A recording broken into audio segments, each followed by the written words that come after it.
સૌંદર્યપદ મહાપ્રભુજીના આંતરબાહ્ય સંપૂર્ણ સૌંદર્યનું અદ્વિતીય અનુભવ સિદ્ધ વર્ણન શ્રી આચાર્યજીના પ્રથમલાલજી ગોપીનાથજી કરે છે. સૌંદર્યપદ ઉપરોક્ત સૌંદર્યપદ કર્યું છે એમાં એક વૈદિક શિષ્ટાચાર હોય છે. કયો શિષ્ટાચાર? જેમ કહેવામાં આવ્યું છે કે આદૌ જ્ઞાનાપ્તય, સૌપ્રથમ જેને જ્ઞાન આપણને આપ્યું છે એવા ગુરુ એની મહિમા ગાઓ. આદૌ સૌથી પહેલા જ્ઞાન આપતયે, પશ્ચાત કૃતજ્ઞત્વ નિવર્તય. અને હું મારા ગુરુનું જો નામ લઉં તો કૃતજ્ઞ થઈ જાઉં, બેવફા થઈ જાઉં. એ નથી કરવું. એટલે મારા દરેક કામ કરતા પહેલા મંગલાચરણમાં હું મારા ગુરુદેવનું નામ લઈશ, પહેલા એને વંદન કરીશ. એટલે પહેલા નિરખું પછી લાગુ પાય. આપણે ત્યાં ભગવદીઓ ગાય છે કે પહેલા નિરખું છું, નેન ભરીને નિરખો સજની, અહીં વ્રજરાજ બિરાજે છે. પગે લાગો ને ભેટ કરો ને ભાગી જાઓ, એ બધું નથી. નેન ભરીને નિરખો. આહા, જન્મો જન્મના તાપ આપણા દર્શન કરીને બુઝાઈ ગયા છે. અહીં વ્રજરાજ બિરાજી રહ્યો છે. તો કે છે કૃતજ્ઞ નિવૃત્ત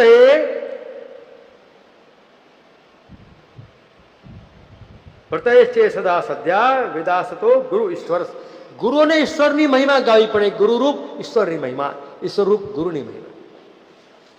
હવે સુંદર મજાનો અહીંયા વાત આવે છે. જુઓ, તમને થોડો કંટાળો આવશે, પરંતુ આ શરૂઆત જ્યારે ન કરું ને તો રસાત્મકતા તમારામાં ટકશે નહીં. એટલા માટે આ સૌંદર્યપદ લેવું પડ્યું છે. કારણ કે સૌથી પહેલા આવે છે સૌંદર્ય એટલે ઓમકાર. એ પછી શું આવે છે? સર્વોત્તમ સ્તોત્ર, એમાં નામ આવશે. પછી વલ્લભાષ્ટક આવશે, એમાં વલ્લભનું રૂપ આવશે. અને સ્ફુરત કૃષ્ણ પ્રેમાવતના ગુણ આવશે. જેમાં સૌંદર્યપદ પુષ્ટિ માર્ગીય છે વલ્લભાચાર્યના પરમ ધ્યાન માટે જેમ યોગ પુરુષો ઓમકારનું ધ્યાન કરે છે, તેવું વિચારતા હવે સર્વોત્તમ સ્તોત્ર છે, શ્રી વલ્લભાષ્ટકમ છે, અને સપ્ત શ્લોકી એટલે સ્ફુરત કૃષ્ણ પ્રેમ.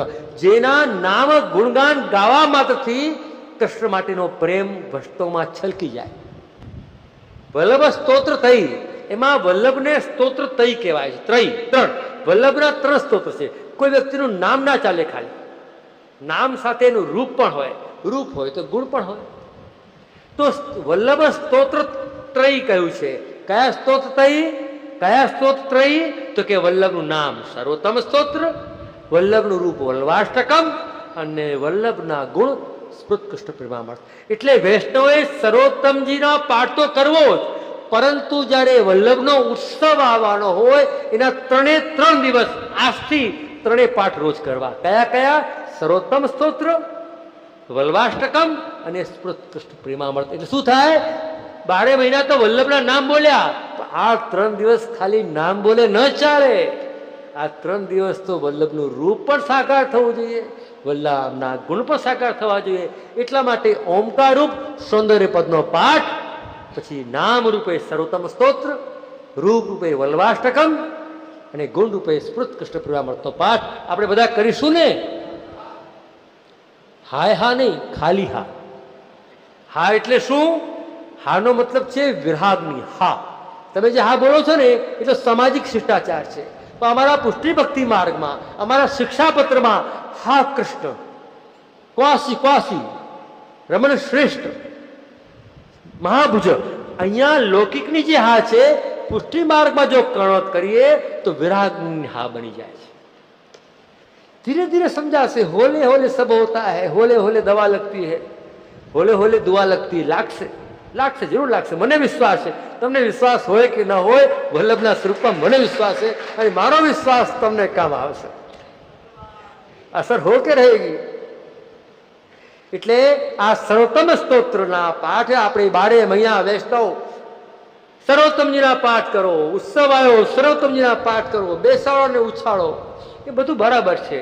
પરંતુ આપણે આપણા નિજ એકાંતમાં બેસીને આ 3 દિવસ તો સૌંદર્યનો પાઠ ઓમકાર રૂપે કરી સર્વોત્તમ સ્તોત્ર, વલ્લભાષ્ટકમ અને સ્ફુરત કૃષ્ણ પ્રેમામૃત કરીએ તો આ 3 દિવસના વલ્લભના વધાય સ્વરૂપમાં 3 સુખ હૃદયગમ થવાથી 12 મહિના વલ્લભના ઓમકાર સૌંદર્ય સાથે નામ રૂપ અને ગુણમાં તે તન્મયતા થઈ જાય. અને વગર વલ્લભના નામે તો બધું મીણું છે, એ શૂન્ય છે બધું. સવનતે શ્રી વલ્લભ નામ ભલો, જાય મેં ગોકુલ, જાય મેં વૃંદાવન, જાય મેં સકલ વ્રજ મંડલો. ભગવદીઓ તેમ કે છે સવનતે શ્રી વલ્લભ નામ ભલો. એટલે સુધી કે છે કે કૃષ્ણ નામના તો જપ કર્યો કરો ત્યારે કેટલા વર્ષે પુષ્કરણ કરો, અનુષ્ઠાન કરો ત્યારે ફળ આપે જરૂર, પણ વલ્લભ નામ તો બોલતા જ ફળ છે. જ્યારે આપણે ઠાકોરજીની સેવા કરીએ અને વલ્લભે ઠાકોરજીને સેવે કરે તો તમને ખબર છે મંત્ર અને ચૈતન્ય અને તંત્ર માર્ગમાં શું હોય છે? પ્રાણ પ્રતિષ્ઠામાં એ પ્રાણ પ્રતિષ્ઠા કરનાર તાંત્રિક યા માંત્રિક યા ગુરુ યા પંડિત યા આચાર્ય એને દેવને ચૈતન્ય કરવા માટે પોતાનો આત્માનો ચૈતન્યનો એક ભાગ એનામાં પધરાવે છે, ત્યારે એ ચૈતન્ય બને છે. જ્યારે પુષ્ટિ ભક્તિ માર્ગમાં મહાપ્રભુજીનો અસ્મદીય ભાવ જ્યારે એ સ્વરૂપમાં પધરાવે છે ત્યારે ગોપીજન વલ્લભ બની જાય છે. એટલા માટે સેવ કરવાના. આપણે ત્યાં મંત્રોક તંત્રોક પ્રકાર નથી, પણ ભાવાત્મક સેવ. વલ્લભના હૃદયમાં બિરાજેલું ગોપીજન વલ્લભનું સ્વરૂપ એ જ્યારે વિગ્રહમાં પધારે છે ત્યારે જેમ નંદ ઉત્સવ વખતે નંદાલયમાં ગોપીજનો પધાર્યા, નંદાલયમાં પ્રગટ થયેલા પ્રભુ તો વિશુદ્ધ વસુદેવ સત્વને અધિષ્ઠાન કરીને પુરુષોત્તમ રૂપે પધાર્યા હતા માયાના આવરણ સહિત. ત્યારે ગોપીજનોના હૃદયને અધિષ્ઠાન કરીને જ્યારે રસાત્મક પુષ્ટિ પુરુષોત્તમ પ્રગટ થયા છે, અને ગોપીજનો કે જેના હૃદયમાં ગોપીજનોના શુદ્ધ તાપાત્મક દૈન્યાત્મક પ્રેમાત્મક હૃદયને અધિષ્ઠાન કરીને જે પ્રભુ પ્રગટ થયા છે એ તો ગોપીજનોના હૃદયમાં રહ્યા છે. એ હૃદયમાં બિરાજેલા પ્રભુને નંદાલયમાં આવીને ગોપીજનોને નેત્ર દ્વારા સંક્રમણ કર્યા ત્યારે રસાત્મક સ્વરૂપ પ્રગટ થયું છે. આ પુષ્ટિનો મહિમા છે. અમે તો હવેલીમાં દર્શન કરવા નીકળી પડ્યા, પણ ભાઈ નંદાલયમાં જે ગોપીજનો ગયા હતા એ દર્શન કરવા નહોતા ગયા, એ તો પોતાનો ભાવ સ્થાપિત કરવા ગયા હતા. એનું નામ વલ્લભી વૈષ્ણવ. અમારો પ્રસાદ બાકી છે, અમારો પેલો બાકી છે. આ વલ્લભી વૈષ્ણવની ઓળખાણ એ આજની ઓળખાણ છે. ને હું જે ઓળખાણ આપી રહ્યો છું એ હરિયાજી જેને વૈષ્ણવ કહે છે એની ઓળખાણ છે. આપણે કઈ ઓળખાણ ગમશે? હરિયાજીની કે આપણે બધા માને એની? આપણે હરિયાજીની ઓળખાણ માનવાની છે. હરિરાય મહાપ્રભુજીની ઓળખાણ માનવાની છે કે જ્યાં નંદાલયમાં ગોપીજનો ગયા કે લેવા નહોતા ગયા, પણ પોતાના હૃદયમાં જે સ્થાન બિરાજીને પ્રગટ થયેલું સ્વરૂપ હતું એ સ્થાપિત કર્યું એની અંદર. એટલે આપણે ત્યાં પણ સેવા કરતા કરતા પણ જ્યારે સ્વરૂપ કૃષ્ણ ન રહેતા સે બની જાય ત્યારે વલ્લભ સ્વરૂપ ધારણ કરે છે. લખી રાખજો મારી વાત. આનો મહિમા તમારે સમજવો હોય તો સુરતથી નિત્યલીલા શ્રી બાલકૃષ્ણલાલજી મહારાજ વૈષ્ણવ વાણી તરફથી ઘણા વર્ષ પહેલા એમણે અને શ્રી વલ્લભલાલજીએ કલ્યાણજીએ પુસ્તક બહાર પાડેલું પુષ્ટિને શીતળ છાંયડે, એમાં જવાબ મૂકેલા છે. આ બધા સાંભળજો, કોઈ વાર વાંચજો, સમય મળે તો. આ બધા દિવાળીના વેકેશનના ચોપાનિયા જે દસનો વાંચો છો ને એમાંથી સમય મળે તો એ પુસ્તક વાંચજો. પુષ્ટિને શીતળ છાંયડે એમાં ઉત્તર લખ્યું છે કે વલ્લભીય વૈષ્ણવની ઓળખાણ શું અને મર્યાદા જીવની ઓળખાણ શું? મર્યાદા જીવ ગુરુમાં ભગવાન જુએ છે. કેવી રીતે? ગુરુ ગોવિંદ દોનો ખડે કિસકે લાગુ પાય, બરિહારી ગુરુ આપને જો ગોવિંદ દિયો બતાય. ત્યાં ગુરુનો થેન્ક્સ કહે છે કે તમે આભાર તમારો, તમે મને ગોવિંદ બતાવ્યા, હવે તમારે મળીએ ત્યારે મળીએ. સમજો તમે ભાઈ? તમારો આભાર કે તમારી કૃપાથી મને ગુરુ બને. ત્યાં ગુરુ છે તો ગુરુ સાધન છે. પુષ્ટિ ભક્તિ માર્ગમાં કચ્છુ ના સંદેહ ઓર જાણતો તો ભગવત સુરદાસીના વાર્તામાં શું આવે છે? સુર કા કહે દ્વિધાંધરો, વિના મોર કો ચેરો, ભરોસો દ્રઢ ઇન ચરણન કેરો. તો અહીંયા દમલાજીના પ્રસંગમાં પણ આવે છે કે દાન બળો કે દાતા. તો જગદીશ છે જ, જગદીશ મોટા છે, પણ દાતા મોટા છે. વલ્લભ કે જે સ્નાજી આપણને પધરાવી આપે છે, લાલ આપણને પધરાવી આપે છે, મોટા તો એ છે, પણ આજના જમાનામાં મિત્રો દાન પણ છે, શ્રીજી સ્વરૂપે, લાલન સ્વરૂપે, ઠાકોર સ્વરૂપે, પુષ્ટિ પુરુષોત્તમ સ્વરૂપે, અને દાતા પણ છે વલ્લભકુળ સ્વરૂપે, વલ્લભના નામ સ્વરૂપે, વલ્લભના વાણી સ્વરૂપે, વલ્લભના સિદ્ધાંત સ્વરૂપે. પણ લેતા તો લાવો. લેતા કોણ? આપણે લેતા છીએ, આપણે પાત્ર છીએ. મહાપ્રભુજી પાસે માત્ર એક દમરાજી હતા, માત્ર ને માત્ર, અને પુષ્ટિ ભક્તિ માર્ગ પ્રગટ કરી થઈ ગયો. ત્યારે હું એ વલ્લભને વિનંતી કરું, હે વલ્લભ, એવા હૃદયમાં છુપેલા વલ્લભીય વૈષ્ણવના હૃદયમાં ગુણ કુટસ્થ રહેલા, અંતર્યામી રહેલા એવા દમરાજીને પ્રગટ કરવાનો અવસર આપો, તો મારો પુષ્ટિ માર્ગ નિત્ય અને શાશ્વત રહે.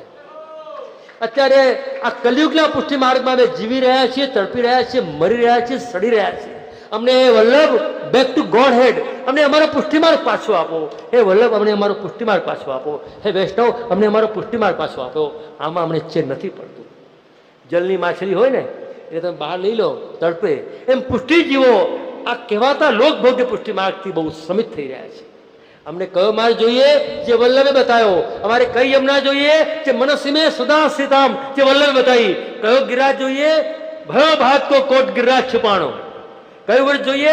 સ્વપદ્રમણમ, કોમલ ચરણ જ્યાં કમલ વિલસે, ધન્ય કહું તે દેશ. અમારે વલ્લભની બતાવેલી વ્રત જોઈએ, વલ્લભની બતાવેલી યમુના જોઈએ, વલ્લભનો બતાવેલો ગિરાજ જોઈએ, અને વલ્લભનો બતાવેલો પુષ્ટિ માર્ગ જોઈએ. એ અમારી તડપ છે.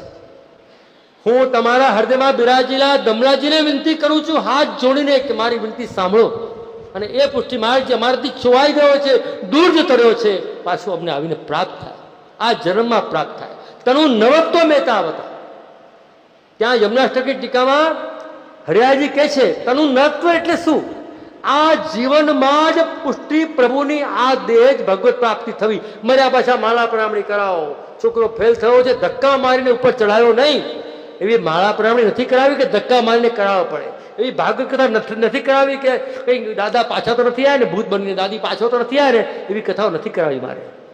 મારે તો આ જન્મમાં આ ભૂતલમાં સાનુભાવ થાય એવો મનોરથ હરિરાયજી રાખે છે કે તનુ નવત્વ મહેતા હતા. આ દેહમાં, આ ભૂતલમાં ભલે દેહ ગમે તેવો સંસારમાં રહ્યો, લોહી માંસ હાડકાનો રહ્યો, પણ હરિરાયજી કહે છે કે જેમ કાચો માટીનો ઘડો, એમાં પાણી ન રહી શકે, પણ અગ્નિમાં તપી તપીને પરિપાક બની જાય, પરિપક્વ બની જાય, ત્યારે એમાં જળ પધરાવો ને તો કેવું સુંદર નીકળે પણ શીતળતા આવે. એવી રીતે વિરહની અગ્નિમાં, દૈન્યતાના ભાવમાં અને પ્રેમની ભક્તિમાં જ્યારે આપણે ગળાળું બની જઈએ, તો એ જ ભક્તિ રસ, એ જ પ્રેમ રસ આપણામાં તન નૃત્ય પેદા કરે, અને આ જીવનમાં, આ જન્મમાં જ આપણને સાધન નહીં ફળનો અનુભવ થાય. એવા મનોરથ શ્રી હરિરાયજીના છે, એવા મનોરથ શ્રી ગોકુલનાથજીના છે, એવા મનોરથ આ નાનકડા બાળકના છે. એવા મનોરથ તમારા થવા જોઈએ. એ જ મારો મનોરથ છે. એટલે આપણે ત્યાં જ્યારે ઠાકોરજીની સેવા કરતા કરતા જ્યારે ઠાકોરજી પ્રિય લાગવા લાગે, વહાલા લાગવા લાગે, ત્યારે સમજો કે એ ઠાકોરજીમાં વલ્લભનું સ્વરૂપ પ્રગટ થયું. એટલે પુષ્ટિને શીતળ છાયામાં કહ્યું કે મર્યાદામાં ગુરુમાં ભગવાન જોવાય છે, જ્યારે પુષ્ટિમાં ફલાવસ્થામાં એ ભગવાનમાં પણ વલ્લભ દેખાઈ જાય છે. ભગવાનમાં પણ વલ્લભ દેખાઈ જાય છે. કારણ કે હાથ તો વલ્લભે પકડ્યો છે, સોંપ્યો છે. એટલે વૈષ્ણવજનો, આપણે જેટલા વલ્લભના નિજ આશ્રયમાં રહીશું, એટલો જ પુષ્ટિ ભક્તિ માર્ગ આપણને ફલિત થવાનો છે. એક તમને ઉદાહરણ આપું કે આપણે પુરુષ તરીકે કોઈ જગ્યાએ રહીએ અને 4 જૂના મિત્રોને કહીએ કે મારે ત્યાં જમવા આવજો, આપણે હુકમ આપી શકીએ, કાર્ય બતાવી શકીએ, આમંત્રણ આપી શકીએ. પણ ઘરે જઈને ધર્મપત્નીને મોબાઈલથી કે ફોનથી કે પહેલાં કહેવું પડે કે 4 મારા મિત્રો આવવાના છે, કાલ 4 માથે તારીખે બનાવવાનું છે, સારું સારું કરજે. બરાબર ને? આપણે તો હુકમ કરી શકીએ, પણ જમાડવાનું, સંતોષ આપવાનું કામ કોનું? ઘરવાળીનું છે, સ્વામીનું છે. એમ સ્નાજી આપણા ઘરના ઠાકોરજી આપણી સેવા લઈ શકે છે ખૂબ આનંદથી, વલ્લભની કાનેથી. પરંતુ સેવાની પ્રસન્નતા, સેવાનું ફળ એ માત્ર વલ્લભના હાથમાં છે. લખી રાખજો. ઘરવાળીને ના કહીએ, રસોઈ તૈયાર ન કરી હોય તો મહેમાનો ભૂખ્યા રહી જાય. એવી રીતે વલ્લભ પ્રસન્ન હોય તો સેવા અંગીકાર થાય. કારણ કે વલ્લભ એ મુખારવિંદ સ્વરૂપ છે. આખું શ્રીઅંગ હોય. આપણે ઠાકોરજીને ચરણમાં ધરીએ છીએ. ગમે તેટલા મંદિરમાં જાઓ, શ્રીનાથજીમાં જાઓ, ઘરમાં જાઓ, ઠાકોરજીને ભોગ ક્યાં આવે? ચરણમાં આવે છે. તો ચરણમાં ઠાકોરજી આરોગ્ય કોઈ દિવસ? પણ શ્રીનાથજીને ખબર છે કે મુખારવિંદ રૂપ તો મારો વલ્લભ છે ને, એ વલ્લભ જ આરોગ્ય છે. એટલે જ્યાં તમે બેઠકજીમાં તપેલી કરાવો છો, જ્યારે તપેલી થાય છે તો વલ્લભ મુખારવિંદથી આરોગ્ય છે.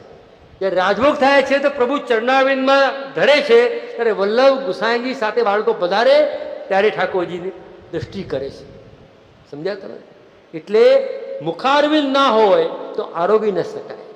ત્યાં ચિત્રકૂટની અયોધ્યાની બેઠકના ચરિત્રમાં આવે છે કે હનુમાનજીને દર્શન થયા મહાપ્રભુજીમાં શ્રી રામચંદ્રજી સ્વરૂપના. તો રામચંદ્રજીને આવીને હનુમાનજી કહ્યું કે આપણું સ્વરૂપ એ લઈ શકે છે? તો કે હા, હું હાસ્યનું સ્વરૂપ છું, એ મુખારવિંદનું સ્વરૂપ છે, એ મારું સ્વરૂપ લઈ શકે, હું એનું સ્વરૂપ લઈ શકું નહીં. આ વલ્લભનું મહિમા છે, આ વલ્લભનું અપરંપાર છે. આપણે એના સેવક છીએ. કોના? શ્રી મહાપ્રભુજીના. એવો માર્ગ શ્રી વલ્લભ હરનો રે જ્યાં નહીં પ્રવેશ વિધિહરનો રે, ત્યાં વિધિહરનો પ્રવેશ જ નથી. વિધિહર એટલે શું? આપણા ભાગ્યની સંપત્તિને કોઈ લઈ જાય એવું કોઈ નથી ત્યાં. માત્ર વલ્લભ જ રક્ષક છે, વલ્લભ જ. એટલે વલ્લભના ભક્તોને કોઈ નિંદા કરે, કોઈ પીડે, કોઈ દુઃખ આપે તો વિષ્ણુ દૂતો આવીને એ ભગવતીનું રક્ષણ કરે છે. જુઓ વાર્તા, મારું તમારું પણ રક્ષણ થઈ જાય છે. આ ડોક્ટરો, વકીલો, સગા વાલાઓ બચાવે છે એ ભ્રાંતિમાં રહેતા નહીં. આ બધા પોતાની મર્યાદામાં જ કામ આવે છે. સાચા સગા શ્રીનાથજી જ કામ આવે છે. જો એ છેલ્લે જ કામ આવવાના હોય તો આપણે એને પહેલે સાથે કેમ ન રાખવા?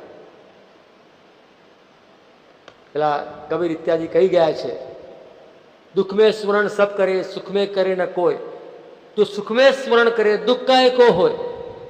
હે તો આપણે પહેલાથી જ આપણા વલ્લભની સાથે રાખીએ. ભોર ભયો ભાવ તે લેત શ્રી વલ્લભ નામ. અહીંયા તો સવાર પણ વલ્લભના નામથી જ થાય છે. અને અમારે ત્યાં જ્યાં શંખના થાય ને એ પણ સ્વામીજીનું કંઠનું સ્વરૂપ છે. સ્વામીજીનું કંઠ કેવું હોય? શ્રી શંખ કેવો હોય? શંખનું જે પોસ્ટર છે, શંખનું જે આકૃતિ છે એ સ્વામીજીના શ્રી કંઠ જેવી છે. એના નામથી ઠાકોરજી જાગે છે. હવે કે છે આ ભૂર ભુવ સ્વ જે સર્વોત્તમ છે એ ભુવ છે, વલ્લભાષ્ટક છે એ ભુવ છે. ઓમકાર સૌંદર્ય આવી ગયું. ભુભુ એટલે સર્વોત્તમ, ભુવ એટલે વલ્લભાષ્ટકમ, અને સ્વ એટલે સપ્તશ્લોક. આ ત્રણ આવી ગયા. એટલે આપણી ઓમકાર સહિત પૂરી ગાયત્રી, ભલે ગાયત્રીનો અધિકાર દ્વિજોનો જ છે, બ્રાહ્મણોને જ છે. આ લોકો જે અત્યારે ગાયત્રી બધા લે છે, લેવામાં શું જાય છે?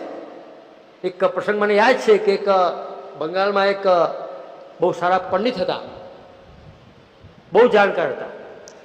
એની પાસે એક અંગ્રેજ આવ્યો કે મને વેદ શીખવાડો. તો અમુક વસ્તુ શીખવાડી, પછી કે મને ગાયત્રી આપો. ગાયત્રી હું તમને ના આપી શકું, એના માટે તમારે વ્યવસ્થિત આ કુળમાં જન્મ લેવો પડે. એ વ્યવસ્થિત તમે જ્યારે હું તમને બ્રાહ્મણ તરીકે અપનાવું તો જ તમે ગાયત્રી અપાય, એમ ગાયત્રી ન અપાય. એ વાતને સમય થઈ ગયો અને એ અંગ્રેજ એક સમયમાં જજ બનીને આવ્યો. અને આ જે પંડિત હતા એમનો કેસ ચાલ્યો અને એ પંડિતે કોર્ટમાં ગયા. અને પેલા કોર્ટમાં જ્યાં પંડિત ગયા ત્યાં પેલો જજ એને ઓળખી ગયો કે તમે છો ને મહારાજ, જે ગાયત્રી મને ન આપી, જો આ ગાયત્રી આ. એ પેલા જજ ગાયત્રી બોલી ગયા કોર્ટમાં. તો પંડિત કહ્યું ના, આ ગાયત્રી નથી, આ તો કેવળ ધ્વનિ છે. ગાયત્રી ત્યારે જ બને જ્યારે વિધિવત દીક્ષા આપું, વિધિવત તું બ્રહ્મચર્ય પાળે, વિધિવત બોલે, વિધિવત એનું પાલન કરે, એ સિવાય ગાયત્રી નથી. એ તો ગુરુમુખથી બોલાય, શિષ્ય સાંભળે, એ દાન કહેવાય. અમે જ્યારે અમારા બાળકોને જ્યારે ગાયત્રી દીક્ષા આપીએ છીએ ત્યારે ગાયત્રી દેવી નથી હોતી, માત્ર ગુરુ અને શિષ્ય બે જ હોય છે. મહાપ્રભુજીને ગુસાઈજીના સમયમાં જ્યારે બ્રહ્મસંબંધ આપતા ત્યારે ઠાકોરજી પધારતા નહોતા, માત્ર વલ્લભ અને વલ્લભનો સેવક, વિઠ્ઠલ અને વિઠ્ઠલનો સેવક ઠાકોરજી સાથે પ્રગટ થઈ જતા હતા. અત્યારે કેવું પડે ઠાકોરજી, કારણ કે અમને તમને ઠાકોરજી ક્યાં કોની આગળ તુલસી આપી? ત્યાં તો જ્યાં વલ્લભ, કારણ કે બ્રહ્મસંબંધ પણ એક દીક્ષા છે. દીક્ષામાં બેની જરૂર હોય, કોની? ગુરુની અને શિષ્યની. આ પ્રશ્ન મેં વિઠ્ઠલનાથજી મહારાજ કાંકરોલીવાળાને પૂછેલો અને એમણે મને કહેલું કે આ જવાબ મને વરસુલાલજી મહારાજ કાંકરોલીવાળાએ આપ્યો હતો. એમની સ્મૃતિ પુસ્તકમાં મારો આખો જવાબ ત્યાં લખેલો છે. એમનો વડોદરાથી ત્યાં બાબાએ બહાર પાડી છે કે જેમ ગાયત્રી મંત્રમાં ગુરુ અને શિષ્ય બેની જરૂર હોય, ગાયત્રીની મૂર્તિની જરૂર નથી પડતી. માત્ર શિષ્ય હોય અને વિધિવત ગુરુ આગળ બેસે, વિધિવત એ પોસ્ટરમાં બેસે કે ગુરુ એને દીક્ષા, એના વાઇબ્રેશન પોઝિટિવ એને આપી શકે. વિધિવત કેટલી વાર ગાયત્રી 28 જાતની ગાયત્રીઓ જ્યારે આપે, અમારા કાંસાની થાળી હોય, અંદર પીળા ચોખા હોય, સોનાની વીંટી હોય, એમાંથી વારંવાર ગાયત્રી લખીને બાળકને બોલાવવાની અને આપવાની. અમે મારા બંને બાળકોને આપી છે. ત્યારે દીક્ષા થાય. ત્યારે શું થાય? એમાં શિષ્યત્વ પ્રગટ થાય અને ગુરુમાં આચાર્યત્વ પ્રગટ થાય.